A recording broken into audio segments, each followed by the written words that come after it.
Good afternoon, everyone. I'd like to thank each and every one of you for joining us this afternoon for the technical session titled Leveraging Digital Enablers for Improving Credit Access. It is my pleasure to invite the esteemed panel for the session. This session is co-curated in partnership with MSDF. The session shall be moderated by Ruchira Roy, Managing Partner, Positron Consulting Services. The panelists include Sanjay Jain, Partner, Bharat Innovation Fund, iSpirit, Anurag Avula, CEO, Shopmatic, Manish Thakkar, CEO, Avanti Finance, and we'll be later joined also by Alek Sangera, founder, Farmart. We look forward to an insightful discussion. With this, I would like to hand over the charge to Ruchira Roy. Ma'am, the floor is yours. Thank you, Anusha. Good afternoon, everyone, and welcome to the panel discussion on leveraging digital enablers for enabling access to the micro enterprises. For this session, we are talking about what we call the nano entrepreneurs, enterprise owners whose business turnover ranges from 10 lakh rupees to 1 crore rupees. This is a very interesting topic, as we all know that multiple ecosystem partners are excited about this segment. We all understand that the opportunity size is huge. There are many ways in which startup entrepreneurs and mainstream players are looking at solving the problem. Anusha has already introduced my panelists, but I want to add one line of introduction to each of them to explain the kind of value addition that they are bringing to the table.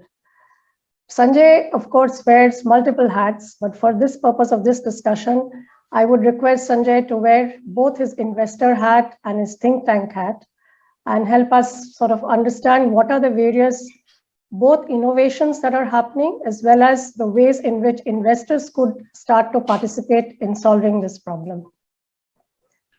Anurag has been spending the last few years helping micro entrepreneurs go digital, and we'd love to hear Shopmatic's experience, both India as well as Southeast Asia, but specifically as well on some of the policy-making interventions that are happening towards focused on the small merchants. And Manish, you have the unique advantage of having worked with different kinds of capital, philanthropic as well as commercial, and we'd love to hear your perspective on how you have helped in crafting the Avanti platform proposition. So let me start by, let's sort of face the elephant in the room and let's talk about the challenges. So what are the top 3 challenges that most lenders face when actually thinking of lending to the micro entrepreneurs? And Manish, because you are the lender among the panel, you get to sort of start the discussion. Thanks, Ruchira. And I think thanks for having me on the panel. I think, if we really look at the top 3 challenges that lenders and the entire financial system faces with the nano entrepreneurs, I would really categorize, and these were the things that we actually looked at when we designed the business model of Avanti. Basically, I would say put those 3 into first is really the reach. How do we really reach them in terms of in a economically feasible, viable manner? The cost of operation, the cost of reaching and managing the entire life cycle of a loan with the nano entrepreneurs is very high, and that's one of the reasons why while India would have done one of the largest, I would say, investments in financial inclusion by government, by regulators over the last 40-50 years, we still have a large part of that ecosystem not included in the formal financial system. As to how do we reach them in an economically viable way is one of the big problems that we really need to solve. The second part of the problem is in terms of credit assessment, because they are not in the formal financial systems. Data availability on the basis of which credit assessment can be made is very limited, and therefore it reduces the kind of product offering or the kind of we offer, the financial system offers to these entrepreneurs, and which is where we, without the data, the risk to restrict the risk, the only way is to reduce the loan size, and that doesn't really help them in terms of their growth perspective. So data is another, lack of data, lack of formal financial services data is another big challenge. And the third big challenge is really product design which meets their business needs. The reach as well as the data plays a big role in terms of creating a product design which actually meets their requirement. And therefore we have seen a financial services approach to nano entrepreneurs as a cookie cutter approach, where we say that we'll just give you a short-term loan of this much amount, payable fortnightly, monthly kind of installment. 1 year has gone to 2 years and maybe 3 years, but there hasn't been a significant product design change which has happened. And the business models of these nano entrepreneurs differ. I mean, a business model of a poultry to a bangle maker to a tailor to various kind of businesses that they do are very, very different. Cash flow timings are different, but the approach in terms of the financial system has been a cookie cutter. So that's where I would say these are the three main challenges remain: the way to reach them economically, the way to get data and take decisions in terms of credit underwriting, and third is product design which can meet their needs. No, you're right, Manish. And one of the fallouts of the problems that you're seeing is the numbers that we actually see. So I think there have been a couple of reports that have spoken about the total size of MSME credit is about 45 lakh crores. Of this, 40% is met through informal sources. 35% or 30% is what we call as invisible borrowing, where the proprietor or the owner is really putting their own personal finances, and merely a quarter of it is actually getting sort of funded, by the formal financial institutions. Anurag, when you look at the digital intervention, and we'll talk about the digital enabler part of it later, but what is the role of credit and the challenges that you see? So for example, when an entrepreneur wants to go digital to expand their business, are they able to access credit? And if not, what's really the way out? Yeah, I mean, and thanks, Richard. Firstly, and I was just picking up from what Manish had said, right? I think one is reaching the nano enterprises. Second is the credit assessment by virtue of lack of data, right? And I think that's where, an enabler like us would sort of come in and see, because what I follow is the transaction-led lending, because you do have the data that comes through. Every single transaction flow happens through the platform, and we're able to see what kind of transaction flow is happening, what is the seasonality of the merchant. We're able to predict what the business is going to require at some particular points in time. Credit is actually one of the most desired pieces after the digital enablement for them, largely because their supply side of the business gets completely impacted. They're not able to service demand, especially in festival timeframes like Diwali and stuff. They're really, really searching for dire need of capital so that they can stock up in time for the festival seasons to happen, right? So for us, what we are seeing as one of the challenges is actually credit to the merchants, because we are finding that they're struggling to be able to that is becoming one of the growth hamperers, because of the absence of credit leading to absence of stock, and hence leading to the lack of growth on their business side. Is a clear circle of what we could actually see playing out on that front, right? So today we work, unfortunately or fortunately, we work with banks, which means credit is by the time it comes, it's not needed.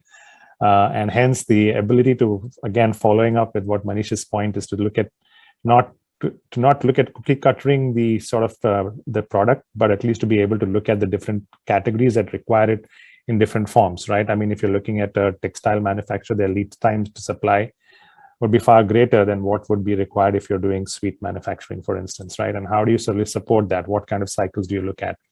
So for us, that's something that we're realizing that is the case. And especially in the nano enterprises, their access to credit is very, very hard. Some of them don't necessarily have registered businesses. They are maybe working off and doing stuff from their home. And how do you sort of work on a solution that can help them on that front as well, right? So that I think is something that we are seeing, because from our perspective, we enable different customer segment types. We enable right from the Kirana store to the SME, to the brick and mortar SME, to homemakers, for instance.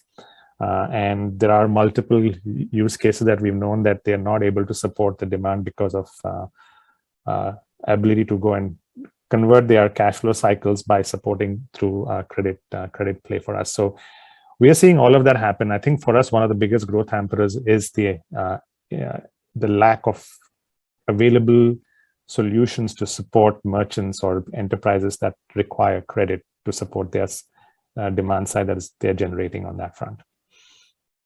So I think, between what Manish and you said, there are two aspects of it. One aspect of it is discovery. And Manish, you made the point about it being economically viable discovery of the merchant. Sanjay, as we go more digital, and if you look at the digital payments piece, one would sort of assume that we've started to lick this problem.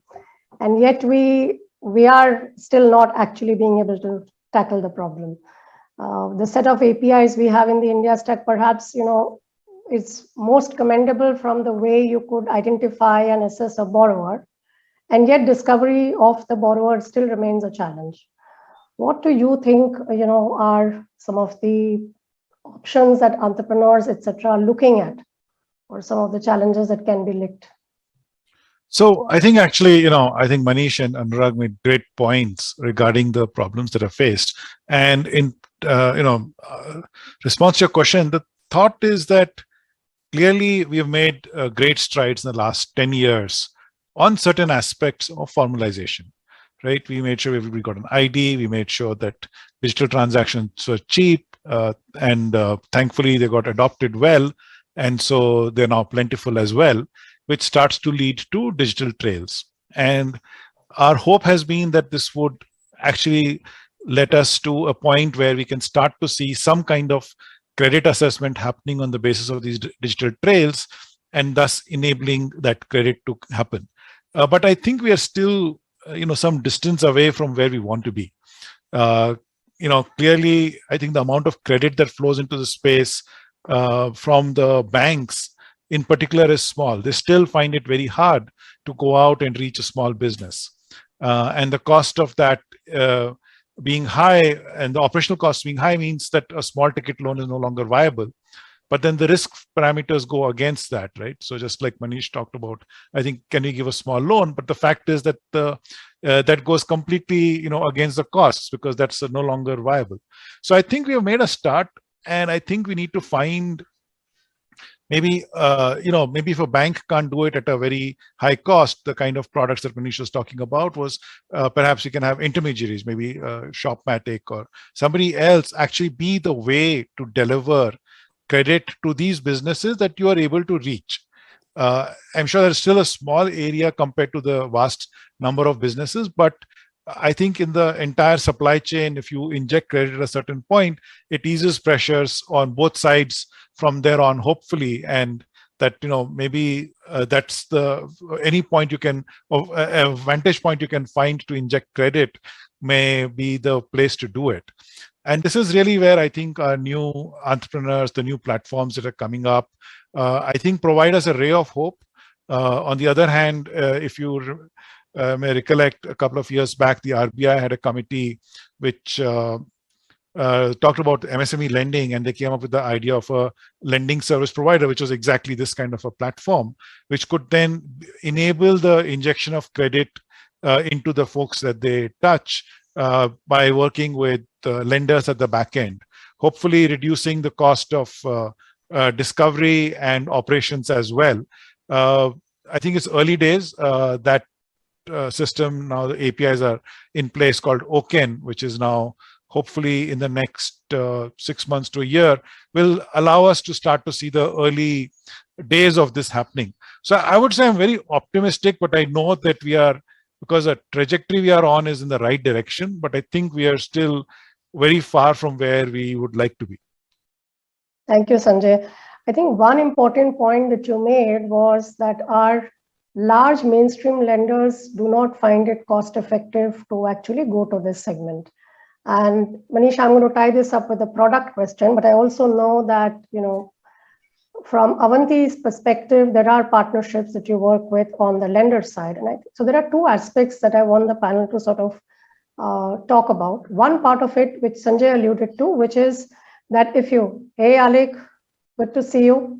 Hi, sorry, I just had an entire laptop hanged. So I was trying to figure out with my technical No team. I'm so worries. sorry, everyone. This is so unprofessional, but I'm so sorry. So let me introduce Alec to everyone. So, well, he belongs to what Sanjay called the category of startup entrepreneurs who are trying to sort of solve the classical problem of credit underwriting or credit delivery. He's one of the co-founders and CEO of Farmart, which is doing some excellent work with agri-retailers, where I would argue that physically reaching them as well is tough, Manish, to use your reach sort of word. So one of the aspects, Manish, I thought you could talk about was this whole partnership aspect that Sanjay referred to. So in the classical chain, you had the balance sheet owner underwriting, credit, delivering. So finding the borrower, underwriting, carrying the risk, everything belonged to one participant. How are we disaggregating it, and what are the different ways in which we could potentially still disaggregate it further in order to be able to reach that customer? Yeah, no, very interesting. And this was, again, as a part of the Avanti business model, we call it a paperless presence/cashless kind of a model. And the entire presence-less stands for really working with various existing partners, existing networks who are working with many of the kind of borrowers that we want to reach. It could be a digital partner like a Shopmatic or various digital partners who are linked to livelihoods, who are actually taking care of a different need of the community. But in fulfilling that need, they end up having a connect, having a data, as Anurag talked about, and that data could be useful in terms of one, credit assessment, and second, because they are already in reach with the community, they have a different offering through which that the reach for us to those customers becomes through that partner. So we have today we have worked with about 40-45 partners and all kind of partnerships. One is digital partnerships, one of physical and digital kind of partnerships. So people like Farmart, Alec, who have a retailer network. There is a agri value chain which they are servicing into, and credit becomes an additional offering which helps them basically connect well with their customers as well. So credit just enhances their ability to scale up their businesses. We also work with various social partners on ground who work with various communities. We work with BCs, smaller MFIs also. So our entire intention is how do we go into existing networks where then the cost of operations, cost of doing business is covered some amount by the existing business that they are doing, and also there could be a revenue model along with us also for delivering of credit. So that, and they could provide us additional hard financial data or soft social data based on which we can build basically a trust signals, trust scores to really come up with a credit assessment model, which is a mix of formal and informal data that we can gather through partners and through communities. So that has been our business model. We are very happy with the way it has scaled up. Of course, there are challenges. There are challenges in terms of, and when you talked about our partnerships with bank, because the way we are structured is we want to be in a way a risk manager in between a bank which can provide the lowest cost of capital to the borrower who are connected through a partner, and we become a risk management through data, plus of course provide the entire fulfillment capability, plus a visibility to any lender, a full transparent mechanism where they know where each and every loan has gone into.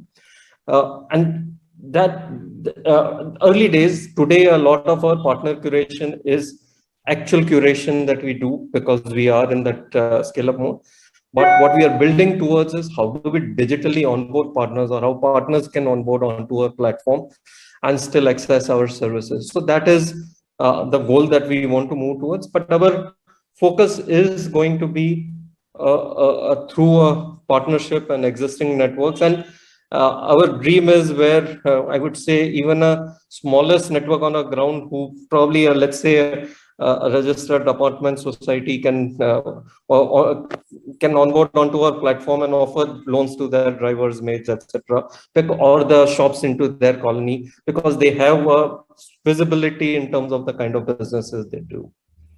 That's a very interesting way to sort of view discovery and underwriting. You're in a sense trying to harness the very hyper local knowledge that a stakeholder has with respect to these enterprises and convert that into a for lack of a better word, let me use the word credit score, although that's not exactly where we are headed.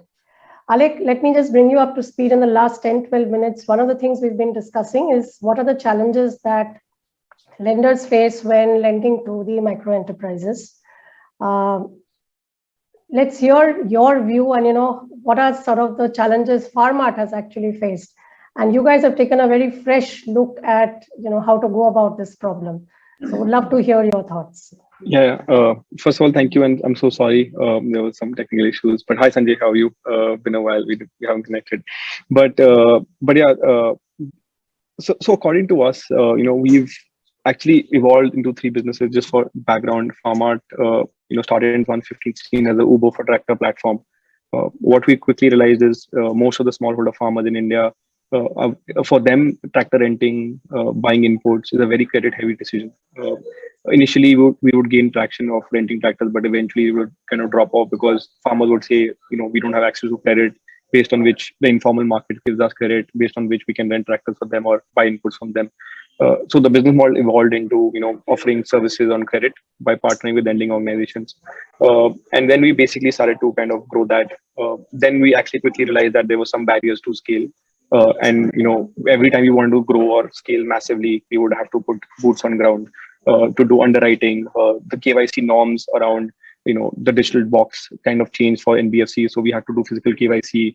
Repayments were mostly in cash. The digital ecosystem had not evolved to that level, and that kind of led to a slower path growth. And then in 2020, we realized that what is the 2 fundamental problems is to reach a mass scale market like farmers. You have to put a lot of workforce. If you put a lot of workforce, you start becoming like a microfinance company rather than a tech-enabled company that can do everything in a digital ecosystem. And then we said, okay, if we can't reach the farmer directly at scale, at a very low CAC possible, how do you actually work with different players in the value chain that can unlock that value for you indirectly or directly, right? With that thesis, we started to kind of very focusedly started to understand who is that player in the value chain that can give you, who are like the Suez Canal of the market, right? If you think about how India or any Southeast Asia market functions or any African market functions, right? These mom and pop stores, which are in like the kiranas of the rural areas, which are retailers who sell seeds, fertilizer, agrochemicals, they play an immense role in the entire value chain because they are the ones who give them inputs. They are the service providers. They give them informal credit. They provide them with informal, advisory services. And the most important top of that, right, which I'm going to actually talk a little bit about is trust. They trust them. They trust this hyper local guy because this guy is not going to run away if something happens to their crop, or something goes wrong, or they are not able to kind of handle it. And trust is the fundamental reason in India, I think, where a lot of companies can build the best underwriting mechanisms. But what companies have over time not been able to crack, I think, is how do you kind of build a level of trust that the repayment actually takes place. It's very easy to lend, basically, right? It's very easy to build scale for lending. But what's really, really hard is how do you judge the intent of the person to pay back, right? And I've realized over a period of time working with farmers or working with these retailers is you need to create models where you sit in the flow of capital or a flow of commerce. That let's say if the person decides to default on your loan, there is a direct impact in the life of the person, whether it's business wise or it's basically social wise. Like socially, there's an impact or there's a business impact. Now, for example, what we started to kind of envision this entire thesis around is that let's say tomorrow to a retailer, right? Bank gives a loan, or a lending cap gives a loan of 1 lakh rupees. And let's say WhatsApp starts to give a loan of 1 lakh rupees to this with so much distribution, right? Who do you think actually a retailer won't default on? And we did a survey around this basically. Like they only have 1 lakh rupee to pay one of them. And 95% of the respondents said we will not default on the WhatsApp loan. And the reason they stated below that is because my business, my life, my social network, everything is on WhatsApp. So they've created this ecosystem that if you leave WhatsApp, your life will kind of be half lived, right? And only apps and companies which are able to create an ecosystem of services around the person will be able to lend on top of it and create value for themselves and for the end consumer. And that is like one of the key learnings, which we've kind of had over the last 4-5 years of being in this space.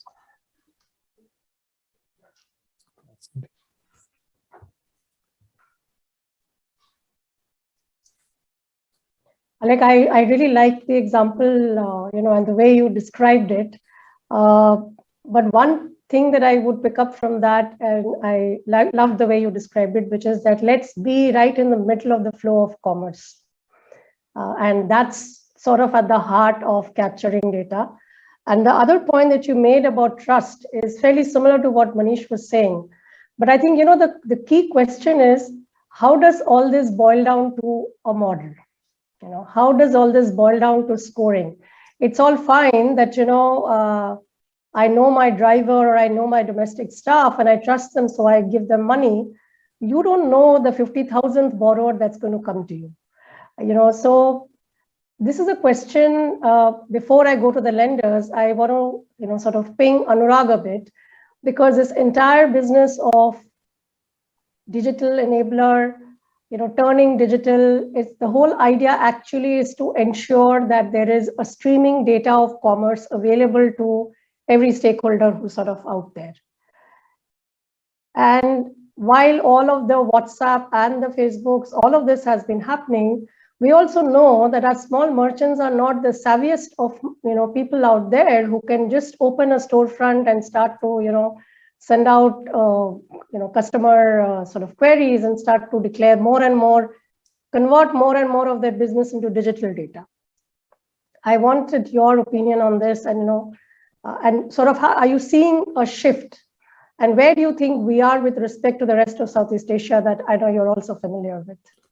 Yeah, so I think, I'm also quite fascinated by what Alex's example was. So I think I'm just playing to that whole bit about trying to stay within the value chain of where the money flow is, right? I think that's also the intent of almost all platforms, including ours, to sort of be within that whole livelihood structure, that once you have a part of their livelihood sort of dependent or sort of enabled, dependent is a negative word, enabled by you, then you're in a position to sort of be able to leverage that to be able to provide the different ecosystem of services for the merchant, including lending, which is a big part, including credit.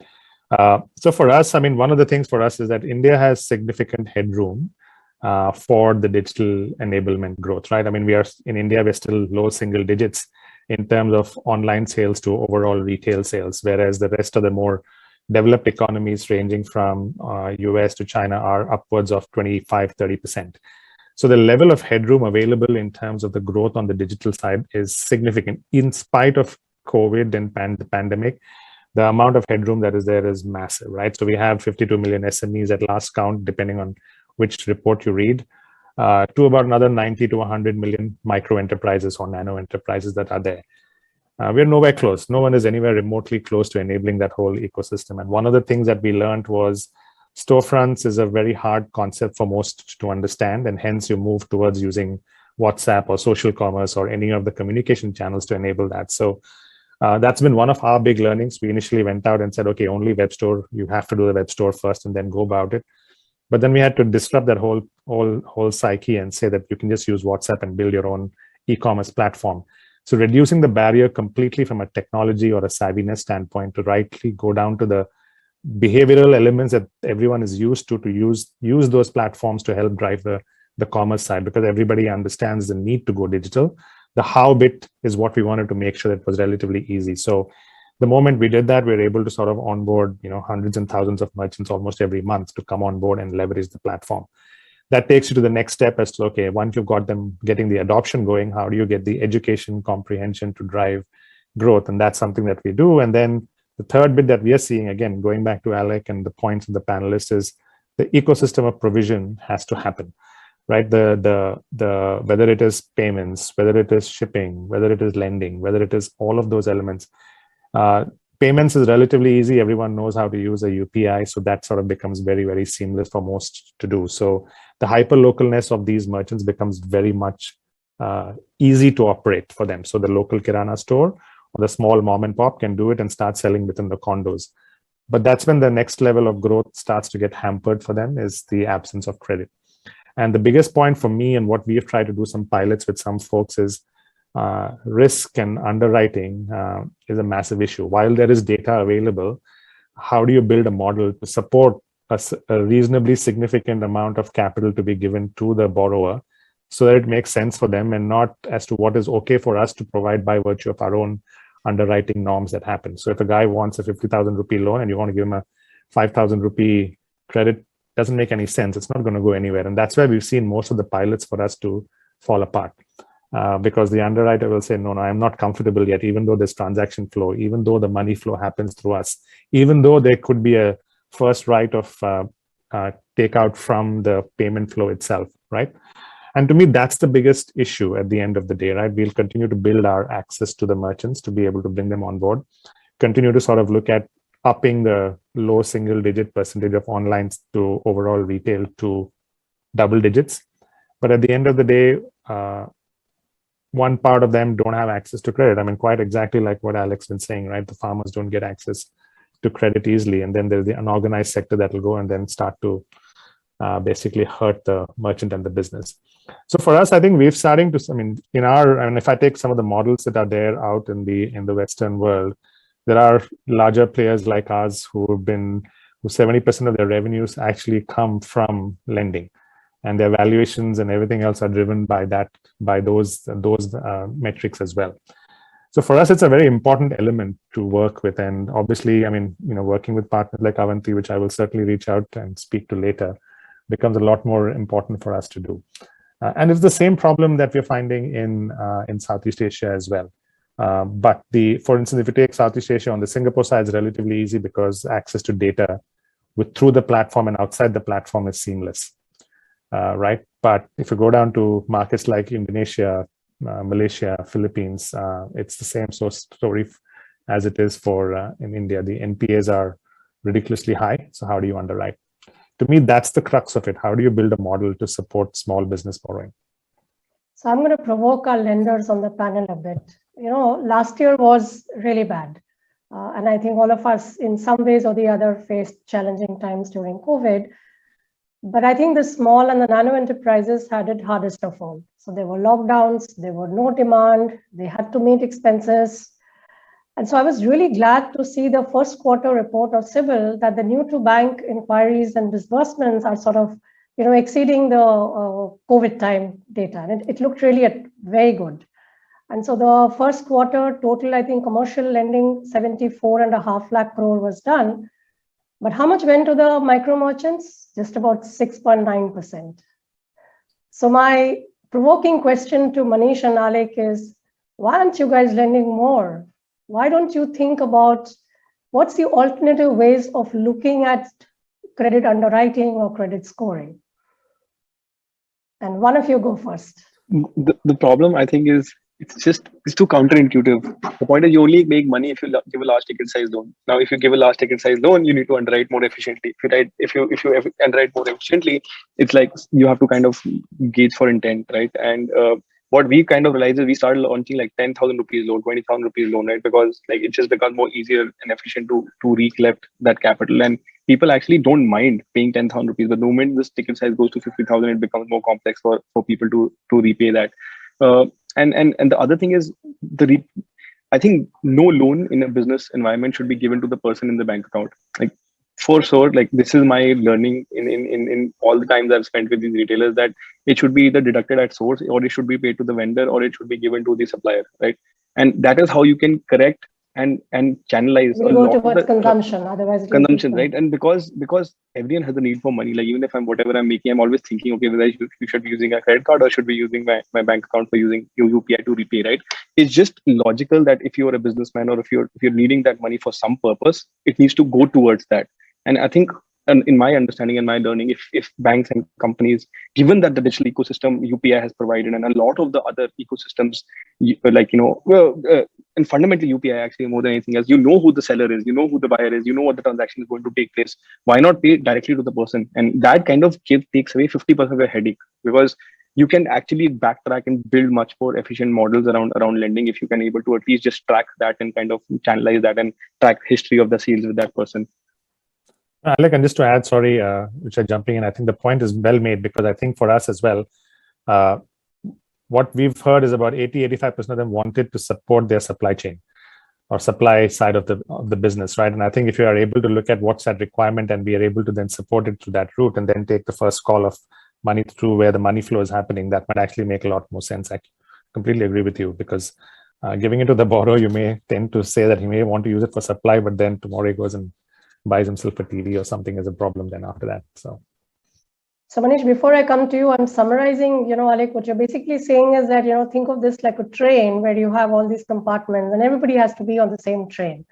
I mean, if you're getting off, then you don't know where the intent or where the credit really goes. Yeah, at least SME lending, right, which you're talking about right now, is that's the only way you can solve a lot of the problems which have because the ticket sizes are so low. You need to track that, there's just too much compliance that goes behind for companies to be able to enable that, right? But if you can just for SMEs at least do that. Consumer lending is a different ball game. I'm not an expert in it. I have no understanding of how consumer lending works.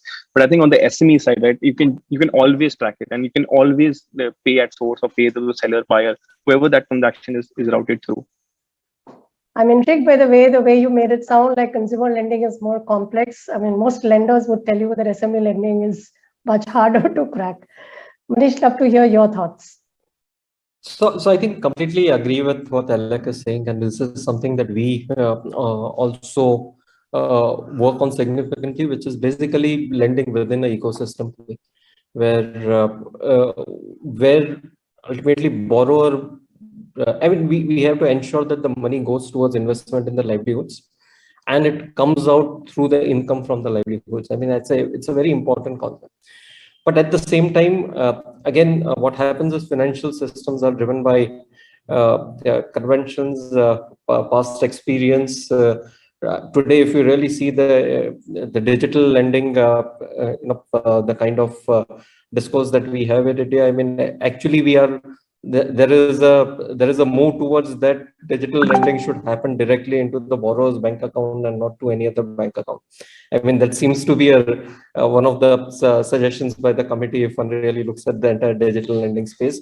Because unfortunately, I mean, of course, whatever we try and do, it has also been misused in India, which happens. But the focus and what we try and focus on is not the 2 or 3 or 5%, or even let's say in case of PSUs, the 10% who are not doing well. All our systems today are created for the 10% who are defaulting. And therefore, the 90% actually gets, it becomes very difficult for the 90% to get the loan. What we need to focus on is how do you focus on that 90%, make it more seamless, and keep on increasing that 90% and therefore reducing. I think that's the way it needs to move. Again, a slightly different concept, and it will take time for conventional systems to move around it, and it will require organizations like ours and others on the panel to show a proof of concept at scale for people to believe. That's the only way to really do it.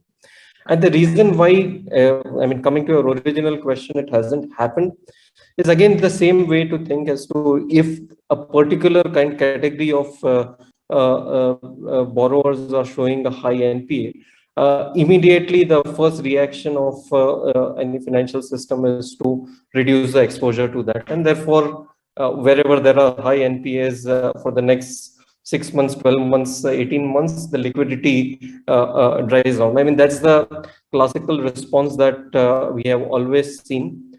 And that's the reason why I think the numbers are going down on the SME front. Sanjay, I wanted to ping you on, what can our policymakers do with respect to having more of this ecosystem participation happen so that there is genuinely a digital flow happening of transaction data or commerce data. So I wanted to sort of chime in on what I just heard as well. And so the fact is that the people who are in the front of lending, are interacting with the partners are probably a great channel to lend through. But then I think we heard about the more recent RBI report, which recommends that money not go directly elsewhere, but into the bank account of the borrower. And so this, I think, and your question on regulation as well. So I think they tie together, right? Is that we know that lending to this segment has been hard traditionally, and it cannot be made harder by more regulation. It actually has to be simplified by allowing flexibility at the front end, right? So we have to find a ways to let, as long as customer protection is kept, and that's what the regulator is worried about, right? And a lot of the prescriptive regulations are actually around protecting the customer. But as long as we can factor for that, I think at the front end, we would want to have more flexibility so people can do more experiments, try out different things and see what works for them, right? So whether, I think when we had started out with digital lending, our original concept was something what you call type 4 lending, where if you basically do a 2x2 quadrant, on one quadrant you control for where the money is spent, and on the second you see if you can tap digitally into the incoming inflows, right? And so you get into that quadrant where you are able to control on both the input and output. Then you can actually, I think, be reasonably sure about your recoveries and where the money is going and the compliance is associated with that. Though I do have a point of view which I'll come to on that later. But from a regulatory perspective, some of these regulations would then prevent that from happening, and primarily because they're worried about the consumer as well. The second piece there is, again, we have very few banks and they can't reach out to the front end. And then we have NBFCs, and most of the lending is actually happening through fintechs. Not most, fair amount of lending to the segment is happening through fintechs who are not NBFCs, who actually work with these lending partners at the back end, because they have the nimbleness to go ahead and build these innovative products for this consumer base. And once the idea gets tried out and can get to scale, then they probably become regulated entities and then grow from there. But getting them to become regulated NBFCs very early on in the game would actually kill the innovation. And I think that's something which we need to be clear about. Again, it comes down to customer protection, but we need to have a lot more flexibility on that. So I would want to add those pieces there. Now, coming to the data flow question, I think on that part, our regulators have been much more proactive than I would say otherwise, right? And if you take a look at what has happened with digital payments, followed by the GST systems, and now the account aggregator. Right? All of this has actually started to sort of take an arc to say where the consumer has control over their data and they can use it for their benefit. But because the data is digital and can be shared in a very safe manner, the regulators are very comfortable that the lenders, etc., can access this data in a very easy manner. So I think on that part, we have started to become, I think from a regulatory perspective, very... far more open. Yes, I was searching for the right word, not proactive, but open. So that's what we have become. And I think that's a great thing, right? I mean, that's a very good thing. But on the other hand, what if we wanted to access non-traditional data, right? I mean, there are folks who believe they can create a credit scoring mechanism based on your call records. And that data is not going to come from the financial system. So should we allow for that? Should we prevent that from happening? And I think those are places where I think there's still some room for conversation. Got it. I'm going to come back to this point about, some of the disruptive models. But before I go there, since we are still talking about the data, one of the sources of data we all agreed was the flow of commerce. So frankly, if I am a small merchant and I'm part of a marketplace, quite indeed, there is quite a lot of data that is available about my business. And that business velocity data could be potentially used by a lender with the right intent to actually do this. I think one of the fundamental challenges that we are sort of also facing is, are these small merchants, will they ever be part of a marketplace? Will they ever be part of a network that will allow for them to generate demand or create enough business velocity? And I think one of the initiatives and I wanted, Anurag, your opinion on this, was the whole ONDC, which is supposed to be catering to the small merchants. And I know that as Shopmatic, you guys have been involved in that, so would love to hear about it. Yeah, I mean, ONDC is touted to be the UPI of e-commerce. So that's something which is obviously got big ambitions, good aspirations. And if we can get that right, that will be a game changer in the way digital commerce is sort of consumed by businesses, small merchants across the entire length and breadth of India. I think that's the whole premise of where ONDC is coming from. And the concept of that is that it's an open network by definition, and hence there are multiple partners that could plug into it. So whether it is digital commerce enablers like us, whether it's payment platforms, whether it's lending platforms, credit platforms.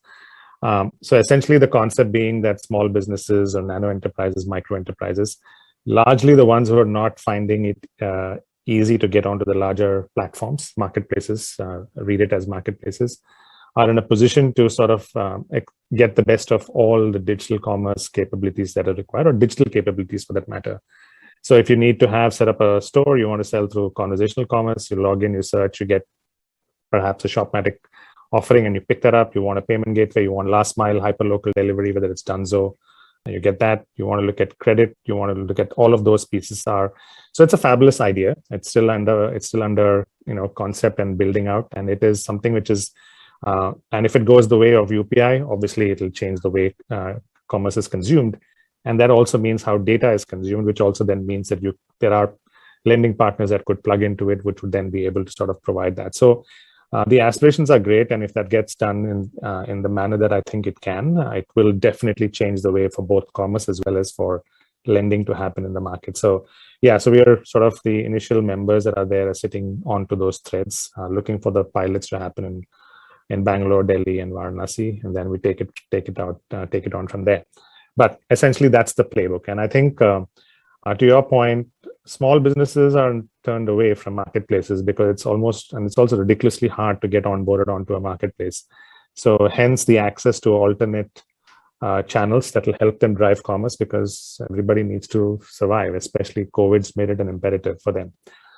So that bit, I think, is a great initiative by Niti Aayog to sort of push this through. And I think that's something that we're hoping and bullish on in terms of how it changes the narrative for digital commerce. No, I agree completely. I think there will be the double O moment for us, the Open plus ONDC. And I'm sort of excited for that to happen. There's a question from the audience, and I want to direct it first to Alec and then to Sanjay as well. Is this whole issue of financial literacy? All of this that we are talking about, but ultimately, who is going to be able to influence the borrower becoming, digitally, financially literate?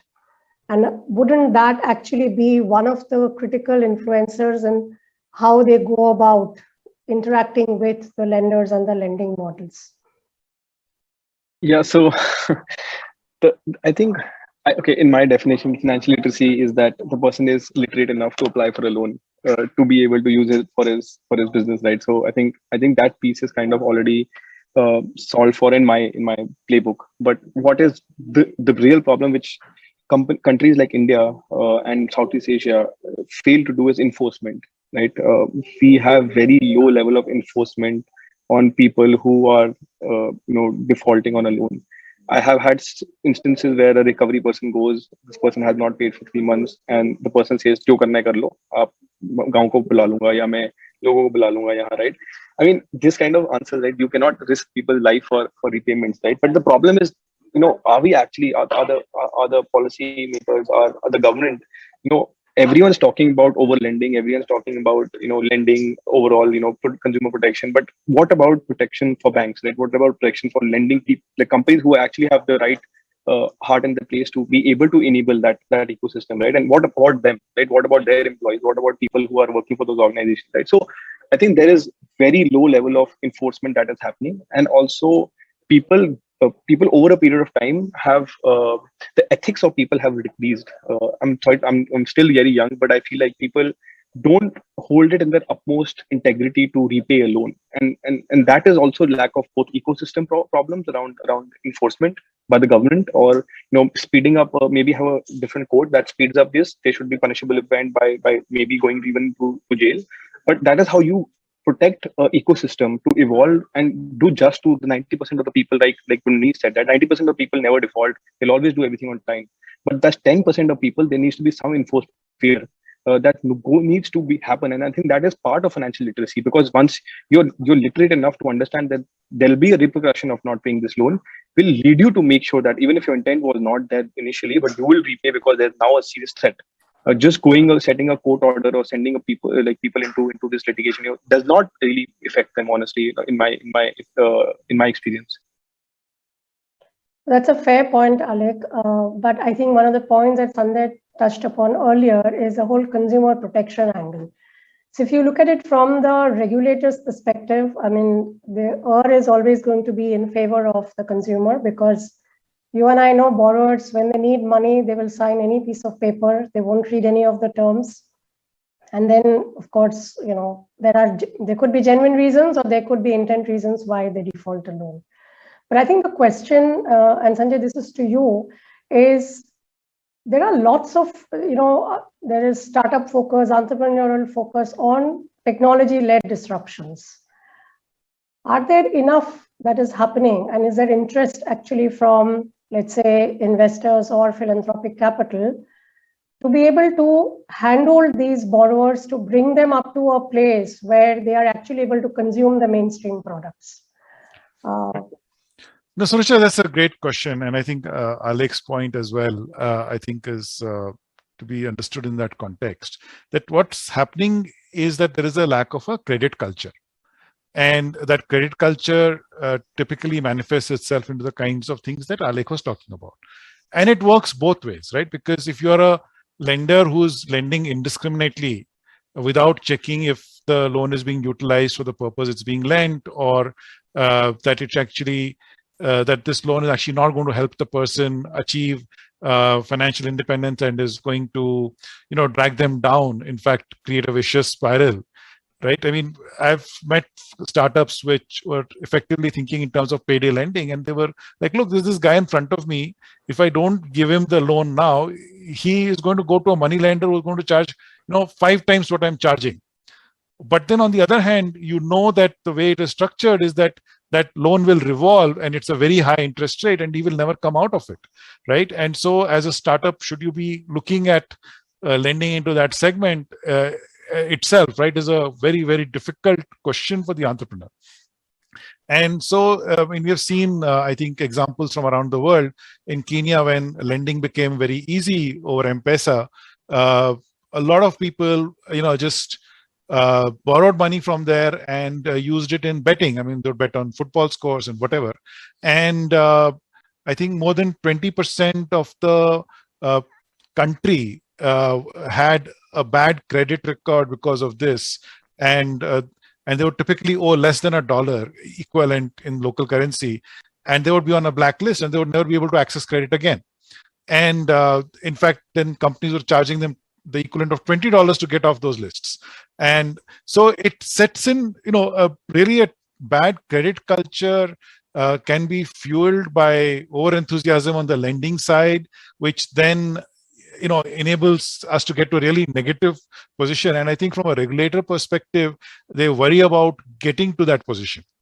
We have our own culture issues, around loan melas and, loans being written off and expectations around that and so on, right? Even the industry has gone through a crisis of these kinds over the past many years. But I think, it's, and really that's where the regulators have placed this burden on the lender to say that they're going to create a suitable product, and lend it to this person after diligence. And which means that you're going to make sure the product is good for them, will not lead them into harm, and at the same time, there's a reasonable chance that you will be able to collect it back. So I think that's one piece that the regulators have done. So in that regard, we had actually, not necessarily in lending, but in other cases, we have done research into how financial products are sold or missold. What's the incentive structure of the person giving the loan at the front end, right? That's an agent. And it's in his interest to make sure that the product is sold because he's getting a commission. And at the end of the day, that product may be right or wrong. And how do you, as a well-meaning organization at the back end who's designing these products, ensure that that agent who's representing you at the front end is actually doing what you want him to do and making sure that the process is followed, the loan goes to the right person, where otherwise, despite your best intention, you will actually end up with a negative outcome. And we think that is possible. So there's been some effort on research. We did it in the insurance space, not in the lending space, like I said. But I think those lessons can be taken up to other spaces as well. And I think that's also a place where philanthropic capital, I think, can play a great role, where we can try and make sure that people are educated, they learn what it means to responsibly take a loan and repay it back. And also, I think this is sort of one of my pet peeves. Just bear with me on this. And I think of I'm a VC by profession, right? And we give money to entrepreneurs, and sometimes you don't get it back, right? And it's not because of the best intention of the entrepreneur. It is because life happens, things go wrong.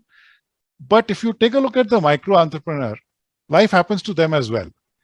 There are many situations in which they will not be able to repay the loan because things completely outside their control happen. I mean, if you think farmers, they're at the mercy of weather and so many other factors that despite their best intentions, they're not going to be able to pay back. And that's where probably bundling in some kind of insurance or some other way to mitigate those risks so that people are not penalized for what is not really bad intent, I think is an important element that must be there in our thinking.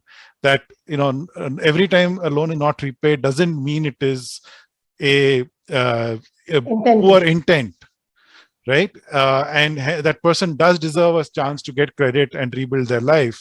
And I think, I don't know where that right balance is, but I think when you are looking at the MSME segment, we must remember that the failure rate in that segment may not be as high as the high-end tech startups, but it's still reasonably high. Quite high.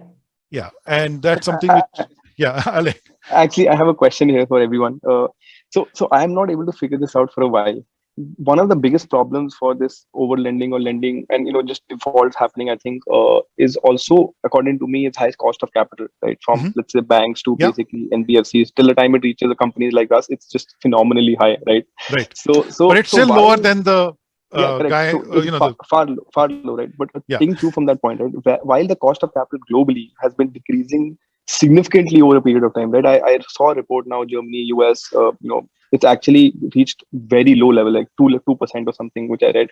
India, significantly, I've seen it's only rising, right? And fundamentally, what is that problem which India is not able to kind of maybe figure out, or and countries like India who have kind of maybe in the Southeast Asia, and how will that eventually kind of go down? Because I think it has a direct correlation to defaulting, I feel, and it also has a direct correlation to borrowing and creating a more like credit enabled or credit worthy country more than anything else. That's a great question, Alec. And I actually, in fact, we've not talked about cost of credit, so far in the conversation. But my linked point to what you're sort of, wondering out aloud is, and I'm sure the panel here wouldn't have the right answer for you, is types of capital and role of the capital in the journey. So, I know Manish, you have a viewpoint here as well, but if you think of cost of credit as having a relationship to the riskiness or the perception of credit, then what is the role of different pools of capital in minimizing this risk? So the rate at which and of the panel, Sanjay, I'm going to choose you because you're the most esteemed one. The rate at which you would borrow and the rate at which Alex borrower is going to borrow is very, very different.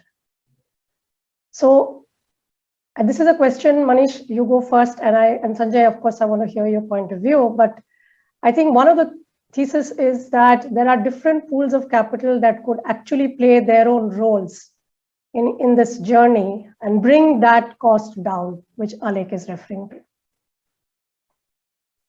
Yeah, sure.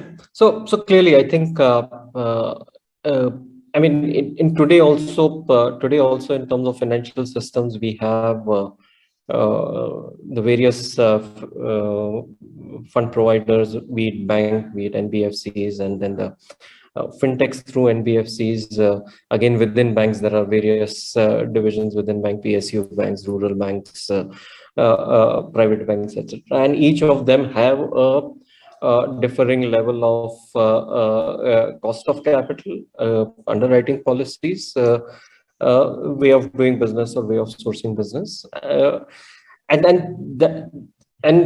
that's where I mean, we cannot say that we do not have multiple pools of capital today. There are enough and more pools of capital that are.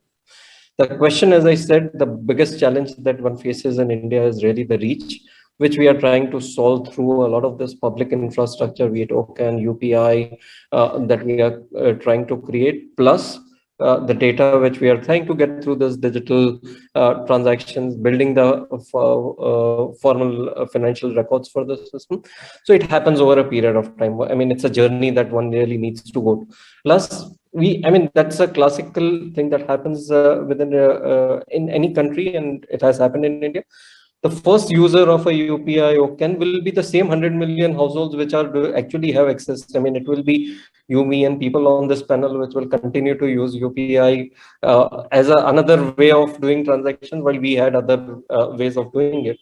By the time it percolates down, it takes time. And that is where I think the role of fintech organization like ours is, how do we create use cases for the people who are not in the formal financial system? It's only through use cases will there be a habit, will there be a trust in the financial system. There are multiple problems we are trying to solve. I don't think we can solve all the problems at a time. We need to take each of us need to take a few ones, focus on that, grow use cases, grow habits, and we have seen very transformational things happening on the ground in a small group. And there is nothing to say that it cannot be. Once it becomes a habit, it really spreads, and payment systems have actually shown that pretty successfully. So the pool of capital, the cost of capital of each pool, and the role is very different. I mean, one of the pools of capital is the philanthropic pool, which again we have been working with very closely. And I think, in my view, if one wants to have a bigger bang for the money in terms of various philanthropic organizations, that should really focus on creating these use cases, more not really providing money, but more underwriting a part of the losses for the experimentation to happen, creating a new way of doing credit. I mean, today, even if a financial system has to work with Shopmatic and based on their data do credit, for the conventional system, they want data, they want the results, they want to see that, and that part of the experimentation is a partnership between a Shopmatic, Avanti, and a philanthropic capital to start with, show a proof of concept at a particular scale, and then it becomes. So that is one of the ways I would really look at using the various pools of capital. After that, once there is a commercial scale that is established, we have a multiple number of fund sources that we can work with varying risk appetite. Yeah. So, Richard, let me add to that. There are certainly a lot of capital pools available, but sometimes they're hard to structure in a way which, we are not sure about how the regulator will react to those, right? So, for example, during COVID, we felt that there would be a need for us to put together some kind of capital that would be then able to, allow for new lending. We are afraid that new lending would stop, right? This is in the early days. And our thought was that maybe we could put together a credit guarantee scheme, which would then allow that risk to be underwritten so that we could continue to give loans to shopkeepers, small businesses, etc., so that in case the pandemic disrupted that, at least that loan could be repaid. And we tried to find a way to work with philanthropic capital, which was actually ready, or CSR capital, which was available, but yet we couldn't find a way through the regulatory process to say, this is how we are going to structure it, right? Because if it is CSR money, it can't be sitting as a pool. So it's not just the RBI, right? There's also the CSR rules, etc. Companies Act. It shouldn't be going into a for-profit. It shouldn't become a corpus. It should become a corpus, yes. Right. While here the idea of a credit guarantee is it is used only when required. So it's actually a corpus that gets created and that gets used as needed, right? And so there are the idea was of maybe a returnable grant. I mean, we explored a lot of these kinds of things, and the pandemic got over, we are not done. So, right. But there is a need for the pandemic's not over yet. Let me not say that. Yes, but my point is that we are all feeling positive, but yes. But the point being that it took us so long to just find a solution where there was a crisis at hand, right? That I think so. There are people with the right intent, but I think it's. But what we have done on the other hand is also try to do some experimentation. So, right, part of the hat I wear is at the Bharat Inclusion Initiative, where we try some of these experiments, and we are experimenting actually right now with. Capital that looks more like equity than like a loan. So essentially, if you're able to give money to somebody and they do their business, if they do well, you as a lender do well. But if they do badly for whatever reason, then you lose your money. But there's no credit black mark on that person because it's not about the intent. It's so some of those kinds of models we are still experimenting with.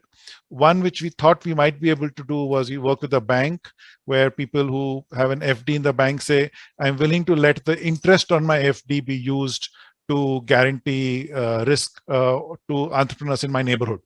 So you lend to shopkeepers in my neighborhood. If there's a credit failure, take money from my interest, not from my capital. So those kinds of models where we found some traction, we've not yet been able to convert them fully into an experiment. But I think we've been looking at those, and I think it's the role of philanthropic capital as well as institutions like CII, where I work, think tanks and others, to actually try and find more and more innovative ways that can be experimented with. And once we get past that stage, to then get the regulations to allow it to scale. I think you need that front edge of innovation, which will then allow for these experimentations to happen, and then do it in a way that you protect the customer, but get to the right outcome. I think that's where I would want to take it. So one of the audience poll, answers was where the audience feels that we are yet to see enough of blockchain applications in solving the credit problem. And so for a minute, Sanjay, wear the hat of your commercial VC. And what are some of the disruptive stuff that you feel we haven't seen enough yet, or we are seeing some preliminary experimentations on? So broadly, I think in the credit space, you've seen a large number of entities, in the market that have come up in the last, I would say 7-8 years, right? I mean, digital lending as a category wasn't there till around the time UPI came into existence. And since then, we actually, I think, count hundreds of businesses that are in there. And some of them are scaling really well. I mean, we have an investment in a company that does credit risk assessment, and it's scaling quite well.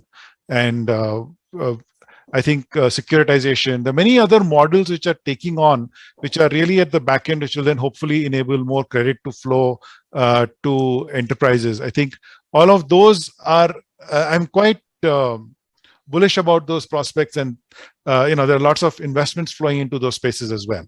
I think places where we've seen blockchain as a keyword being used, but I think it's still early in the hype cycle. I mean, the only scale application for blockchain actually has been cryptocurrency, and it has been used in a lot of other places as experiments and pilots, but has not yet really, I think, shown what can come out of it.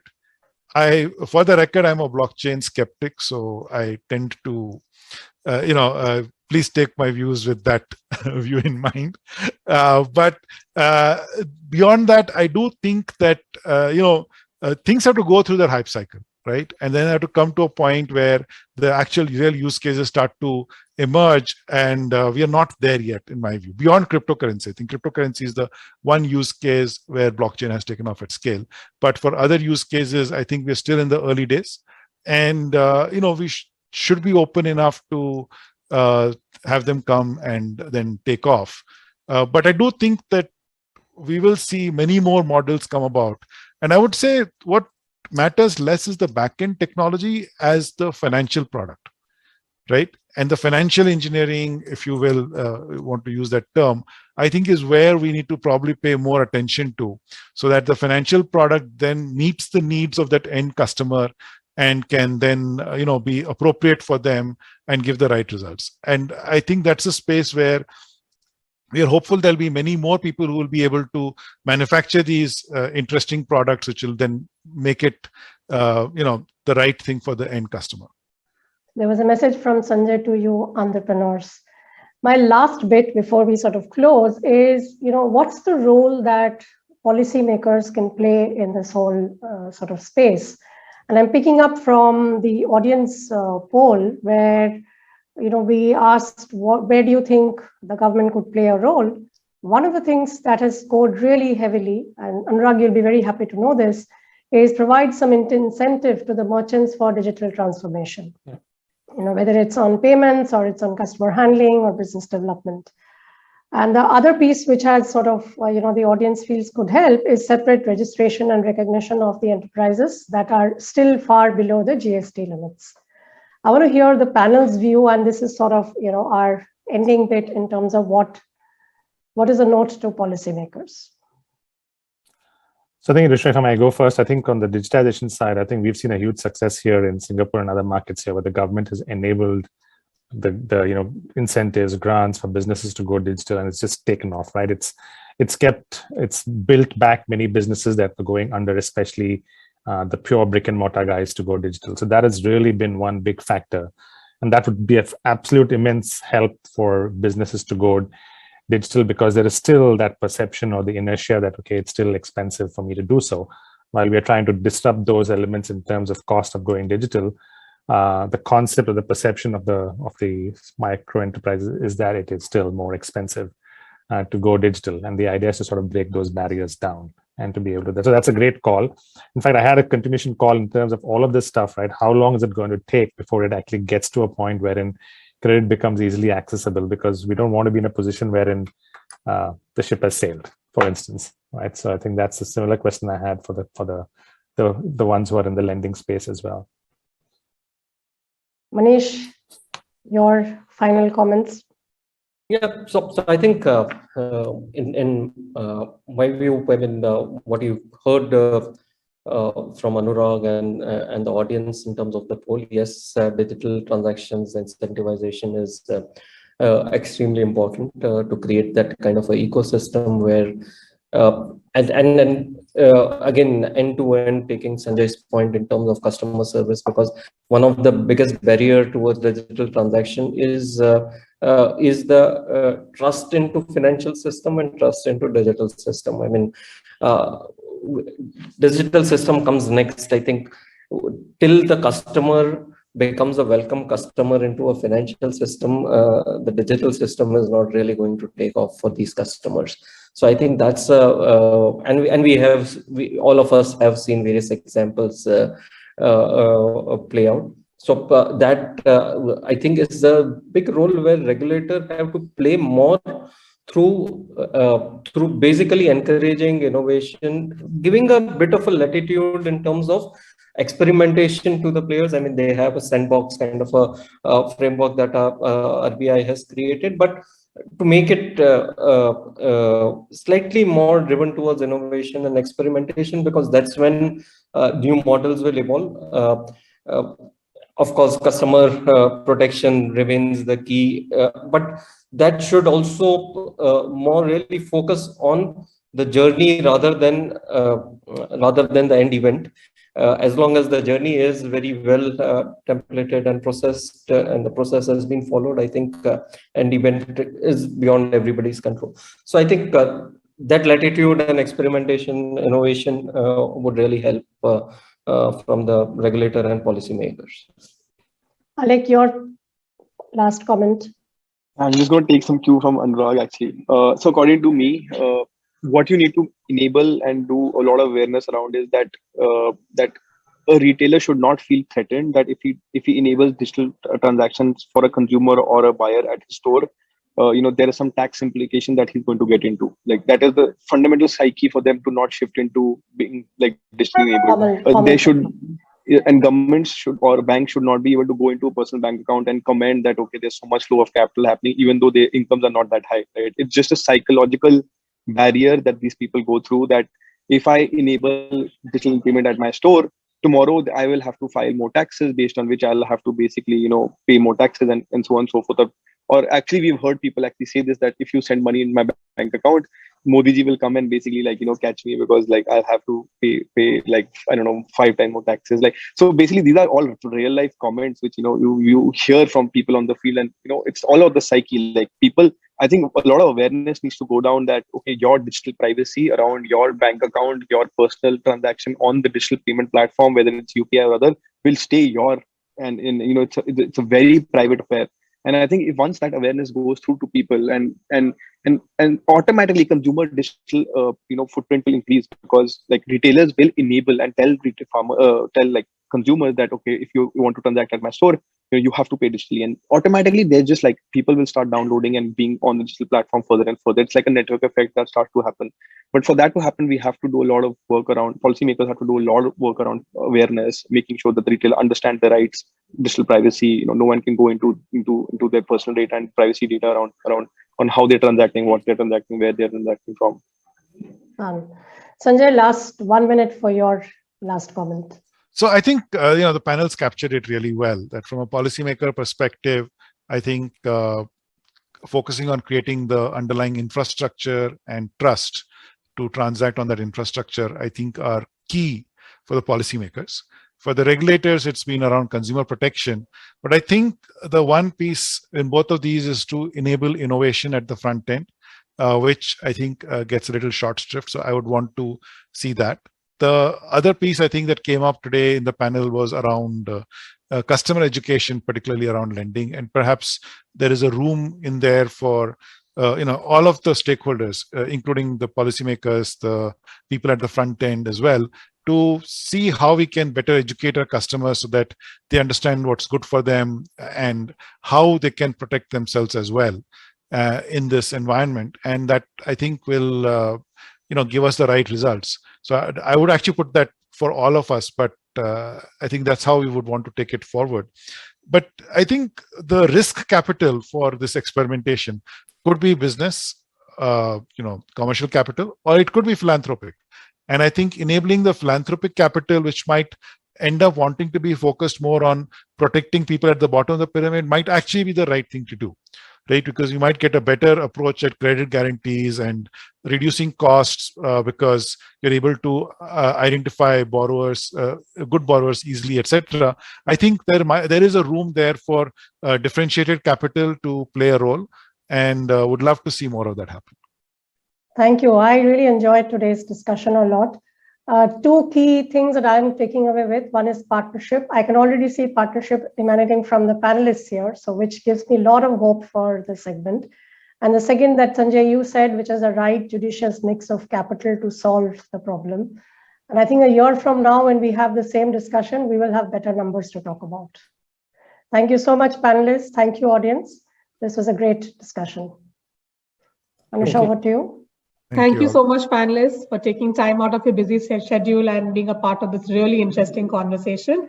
And especially thank you, Ruchira ma'am, for being there and being an excellent moderator for the panel. We'll take a short break for everyone who has joined us online. Please stay back or take a short break, and we will resume at 3:25 with our next session on tracking last mile delivery, how financial services are delivered at the last mile. So see you everyone there. Thank you once again.